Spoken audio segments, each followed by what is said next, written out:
नमस्कार, श्री स्वामी समर्थ. आजच्या व्हिडिओमध्ये बघणार आहोत स्वामींची किंवा तुमच्या कोणत्याही इष्टदेवाची किंवा तुमच्या कोणत्याही प्रिय देवाची मानसपूजा आपण कशी करू शकतो. जशी आपण प्रत्यक्षरित्या स्वामींची पूजा करतो तशीच अप्रत्यक्षरित्या सुद्धा पूजा आपण करू शकतो आणि त्यालाच मानसपूजा असे म्हणतात. मानसपूजा ही तेवढीच स्वामींना प्रिय आहे. श्री स्वामी चरित्र सारामृत ग्रंथामध्ये उल्लेख आहे, प्रसंगी माणस पूजा करिता तेही प्रिय होई समर्था. म्हणजेच आपल्याला वेळ नसताना किंवा कोणत्याही अडचणीच्या वेळी जेव्हा आपल्याला स्वामींची प्रत्यक्ष पूजा करणे शक्य नसेल तेव्हा अशा वेळी आपण स्वामींची मानसपूजा केली असता ती पूजा सुद्धा स्वामी महाराजांना तेवढीच प्रिय आहे. मानसपूजा म्हणजे आपल्या इष्टदेवतेचे अप्रत्यक्षरित्या केलेले पूजन म्हणजेच मानसपूजा.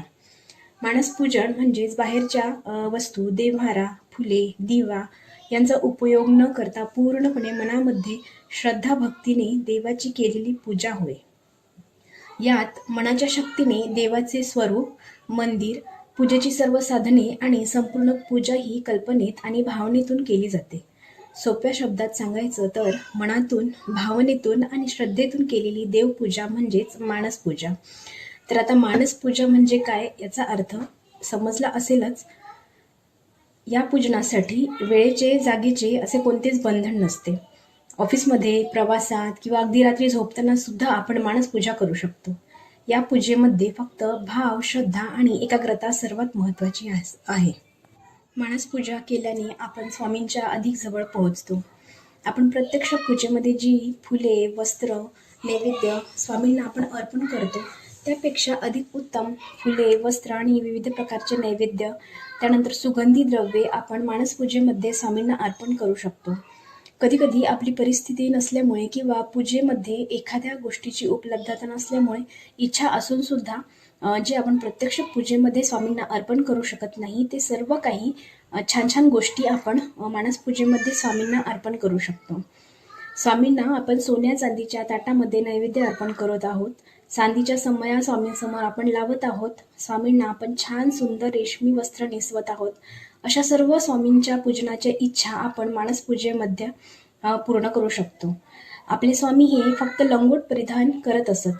त्यांना ह्या सर्व वस्त्रालंकाराची गरज ना होती आधी ना आता आहे. पण स्वामींना त्यांच्या भक्ताकडून फक्त आणि फक्त भक्ताचा खरा भक्तिभाव आणि शुद्ध भक्तीच हवी असते. आपण किती अंतःकरणातून स्वामींची भक्ती करतो हे स्वामींना जास्त आवडते. पण स्वामींच्या प्रेमापोटी आपण मानसपूजेतून स्वामींना ह्या सर्व गोष्टी नक्कीच अर्पण करू शकतो. तर स्वामींची मानसपूजा आपण केव्हा करू शकतो? बघा, कोणत्याही अडचणीमध्ये जेव्हा स्वामींची प्रत्यक्ष पूजा करणे आपल्याला शक्य नसेल, जे की मासिक धर्म असो, विटाळ किंवा सुतक अशा प्रकारच्या कोणत्याही अडचणी असो, तेव्हा आपण स्वामींची मानसपूजा करू शकतो. ट्रॅव्हल करताना किंवा ऑफिसमध्ये अगदी रात्री झोपायच्या आधी सुद्धा आपण स्वामींची मानसपूजा करू शकतो. आता बघूया स्वामींची मानसपूजा कशी करावी. एखाद्या शांत ठिकाणी बसायचे आहे, जिथे कोणी आपल्याला डिस्टर्ब करणार नाही. मोबाईल बंद ठेवायचा आहे आणि कोणाशीही बोलायचं नाही आहे. डोळे मिटून काही मिनिट शांत बसायचं आहे. त्यानंतर 4 ते 5 वेळा दीर्घ श्वास घ्यावा. मन शांत करावे. स्वामी कसे दिसतात हे तर आपल्या सर्वांना माहीतच आहे. तर त्याच स्वरूपाची स्वामी महाराजांची मूर्ती डोळ्यासमोर आणायची आहे. स्वामींची जिवंत स्वरूपातली मूर्ती डोळ्यासमोर आणावी, म्हणजे प्रत्यक्ष स्वामी महाराजच आपल्यासमोर बसले आहेत अशी कल्पना मनात आणावी. स्वामी आसनावर बसले आहेत आणि आपल्याकडे प्रसन्न मुद्रेत मंद हास्य करत बघत आहेत असे मनात डोळ्यासमोर आणावे. स्वामी आशीर्वादच्या मुद्रेत बसून आहेत, वटवृक्षाखाली बसून आहेत किंवा स्वामींचे देवी रूपातील स्वरूप आपल्या समोर आहे असे कोणतेही स्वरूप आपल्या मनात डोळ्यांसमोर आणावे. त्यानंतर गणपती बाप्पाचे स्मरण करून स्वामींच्या मानसपूजेला सुरुवात करावी. आता स्वामी आपल्यासमोर विराजमान आहेत आणि आपण मनामध्ये अखंड स्वामींना जप करत आहोत आणि स्वामी महाराजांना मुजरा करत आहोत असे मनात आणावे. त्यानंतर स्वामींच्या चरणांची पूजा आपण करत आहोत, म्हणजे स्वामींची पाद्यपूजा आपण करत आहोत. स्वामींच्या चरणावर शुद्ध पाण्याचा अभिषेक आपण करत आहोत. त्यानंतर पंचामृताने स्वामींच्या चरणाचा अभिषेक करत आहोत. त्यानंतर परत शुद्ध पाण्याने अभिषेक करत आहोत. मऊ कपड्याने आपण स्वामींची चरणकमल पुसत आहोत. त्यानंतर सुगंधी हिना अत्तर आपण स्वामींच्या चरणांवर अर्पण करत आहोत. त्यानंतर आपण स्वामींना पिवळे रेशमी सुरेख वस्त्र नेसवत आहोत. स्वामींना साजेसा असा सुंदर मुकुट आपण स्वामींना घालत आहोत. स्वामींच्या चरणांची पूजा आपण करत आहोत. त्यांच्या चरणांवर अष्टगंधाचा टिळा आपण लावत आहोत.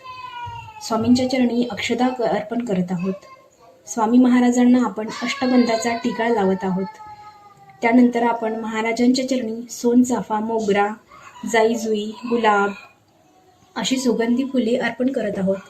महाराजांना सोनचाफ्याच्या फुलांचा हार आपण घालून देत आहोत. त्यानंतर स्वामींना आपण धूप दीपाने ओवाळून स्वामींच्या चरणांवर आपले डोके टेकवत आहोत आणि स्वामींना आपण प्रार्थना करत आहोत. स्वामी, तुमची कृपा दृष्टी नेहमी आमच्यावर राहू द्या. त्यानंतर स्वामी महाराजांची आरती करत आहोत. त्यानंतर महाराजांच्या आवडीचे छान छान पंचपक्वान्न, फळे आणि मिठाईचा नैवेद्य आपण स्वामींना अर्पण करत आहोत. स्वामींनी या नैवेद्याचा प्रेमाने स्वीकार करावा असे त्यांना म्हणत आहोत. त्यानंतर स्वामींना आपण पिण्यासाठी पाणी देत आहोत. स्वामींचा आवडीचा विडा आपण स्वामींना अर्पण करत आहोत. पूजा झाल्यानंतर आपण परत एकदा स्वामी महाराजांच्या चरणी डोकं टेकवत आहोत आणि महाराजांना आपण मुजरा करत आहोत अशी कल्पना करावी. आणि आपण केलेल्या मानसपूजेमध्ये काही चूक झाली असेल तर त्यासाठी माफी मागावी आणि स्वामींनी आपल्या हृदयात स्थानापन्न व्हावे ही विनंती स्वामींना करावी. त्यानंतर अनंत कोटी ब्रह्मांड नायक राजाधिराज योगीराज सद्गुरु श्री स्वामी समर्थ महाराज की जय असा जय जयकार आपण करावा. तर अशा प्रकारे आपण स्वामींची षोडशोपचारे मानसपूजा करू शकतो. मानसपूजेमध्ये आणखी जे काही तुम्हाला वाटेल ते तुम्ही स्वामींना अर्पण करू शकता. तर कसा वाटला तुम्हाला आजचा व्हिडिओ? कमेंट करून नक्की सांगा. व्हिडिओ आवडल्यास लाईक आणि शेअर नक्की करा. चॅनलला सबस्क्राईब करा. धन्यवाद. श्री स्वामी समर्थ.